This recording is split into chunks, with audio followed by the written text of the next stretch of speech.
Hey everyone, welcome. I'm MisterBo, and Borderlands 3 launches at the end of this week.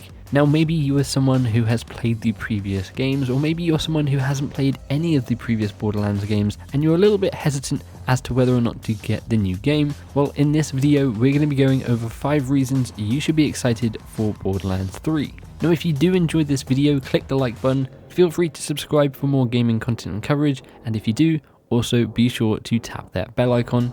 So let's get into it.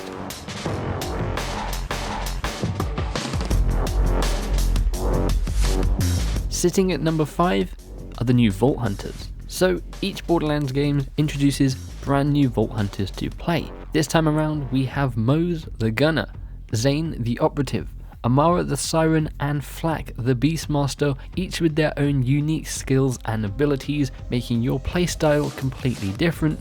And of course each one has multiple different skill trees, meaning if someone else you're playing with is using the same character, fingers crossed, you should have completely different builds. Now Mose the Gunner is a battle-hardened former Vladof army soldier who specializes in mechanized combat, and her main skill is unleashing the Iron Bear, which is a massive mech which you can go in and pilot, firing miniguns, semi-automatic grenade launchers, flamethrowers, pneumatic fists, and homing rocket launchers. Not only that, if you're playing with others, a teammate can hop in the back and you can both pilot this thing together.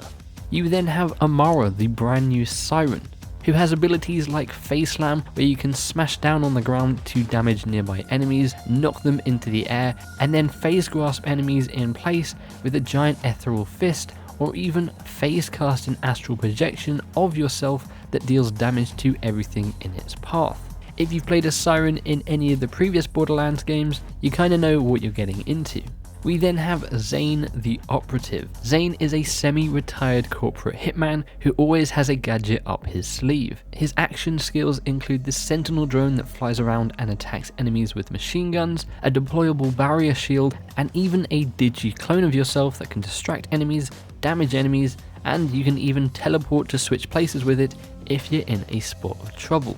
And then the final Vault Hunter is Flak the Beastmaster. Flak is a wandering robot who has 3 loyal pets that you can bring into battle to either buff your stats or attack enemies. You can send forth the Jabber Sidekick, the Guard Skag, or even the Spider Ant Centurion, and you'll even have the ability to turn invisible while moving fast and even regenerate health.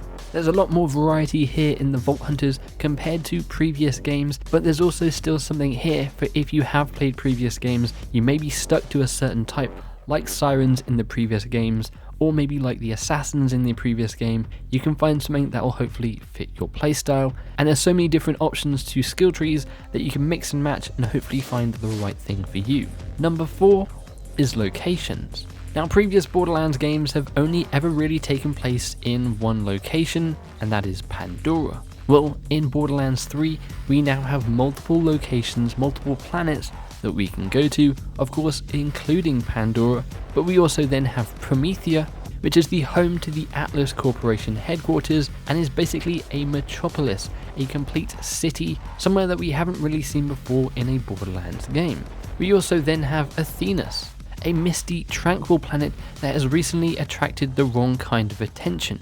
We then have Eden 6, a backwater swampland of a planet and family home of the Jacobs clan. Eden 6 is covered by lush greenery and stagnant waters. And that's all we know about at the moment. We could be getting even more planet locations in the full game. So there's definitely going to be a lot of variety in the places you go.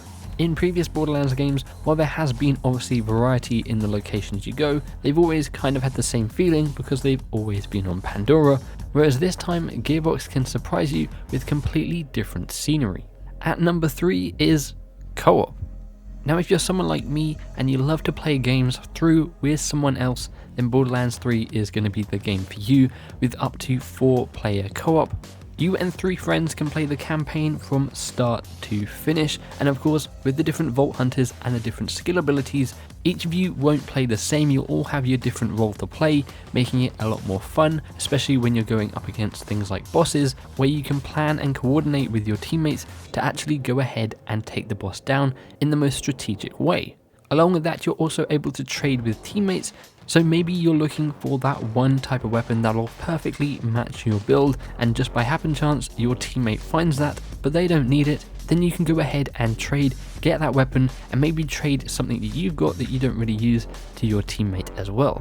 Now what's cool about the co-op in Borderlands 3 is it doesn't matter what level you are. Say you've been putting in a couple of hours, you're now say level 20, and your friend has just decided they want to hop in and join you as well. They've just started but they're only level 2. Well, that doesn't matter. They can join you, you can join them, and it will scale up for that individual. So if you're level 20, you'll still be fighting level 20 enemies, and if they're level 2, they'll still be fighting level 2 enemies, but you'll just both be playing together. It's a really awesome way to do it, and it just means you can play with people no matter where they are in the game. Number 2, Endgame. So in previous Borderlands games, we've had Endgame, but Borderlands 3 is really stepping it up this time around. So the first major thing with Endgame is Guardian rank, previously known as OP rank. Now Guardian rank will be unlocked once you have beaten the main campaign, and will basically give you a brand new way to unlock bonus stats across 3 distinct trees. Those trees are Enforcer, which include things like critical damage, grenade damage, gun damage, and more. Survivor, fight for your life duration, fight for your life speed, increase of max health, and of course more. And then Hunter, increase your accuracy, your action skill cooldown, and your luck or rare drop rate, as well as more. So once you've beaten the campaign, don't think you're over just yet, there's a lot more to dive into. There's then also True Vault Hunter mode. So again, after beating the campaign, you'll then unlock the True Vault Hunter mode, which is Borderlands 3's take on New Game Plus, which of course will make the campaign more challenging, and of course from that you'll then also get better loot. Finally, Mayhem mode is part of Endgame as well, and again, upon completing the campaign, you'll activate a mysterious terminal which will enable 3 new difficulty levels: Mayhem 1, Mayhem 2, and Mayhem 3. Taking on any of these Mayhem modes ups the ante on risk and rewards across the worlds. Enemies get increased health, shields, and armor, while you get bonus cash, iridium, experience gains, and chances for better loot. Now of course, along with all these different difficulty ranks and stuff like that, there will also be endgame activities for you to do as well. And moving on to number 1, I'm sure you saw it coming, but number 1 is of course weapons. Now Borderlands has always been known for its absurd amount of weapons, and that doesn't stop in Borderlands 3.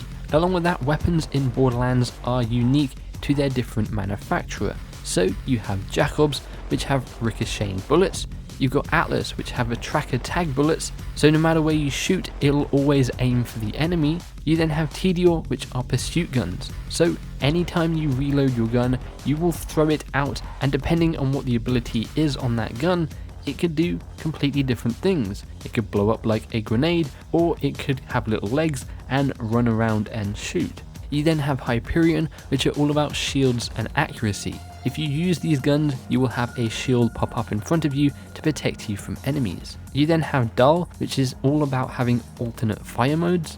You have Vladov, which will always come with an underbarrel attachment. Torque weapons come with sticky explosive projectiles. You then have Maliwan, which will have multiple element types on them that you can flick between. And then we have the new type of weapon, which is from the Children of Vault, which include infinite ammo. But of course, if you use it, eventually it might overheat and you're going to have to wait for it to cool down.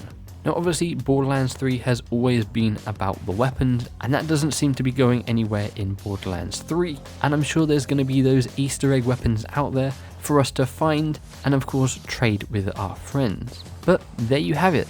Those are my 5 reasons you should be excited for Borderlands 3. The brand new Vault Hunters, obviously the brand new locations with 4 different planets that we know of so far, being able to play with up to 3 of your friends throughout the whole game, no matter what level you are, no matter where you are in the campaign, the brand new endgame activities and ranks that they are introducing into this game to give you more replayability once you have beaten that main campaign, and of course the billions of weapons that are going to be in this game for you to go ahead and find. So let's discuss in the comments below. Let me know what you are most excited about for Borderlands 3. Maybe you were a little bit unsure, maybe some of these have helped you decide whether or not you are or you aren't getting Borderlands 3, and if you aren't, also let me know why in the comments below. But there's going to be a ton more Borderlands 3 content on the channel over the next couple of weeks, with the launch again at the end of this week. So make sure you stay tuned for that. But thank you very much for hanging out with me, and hopefully I will catch you in the next one. Bye bye.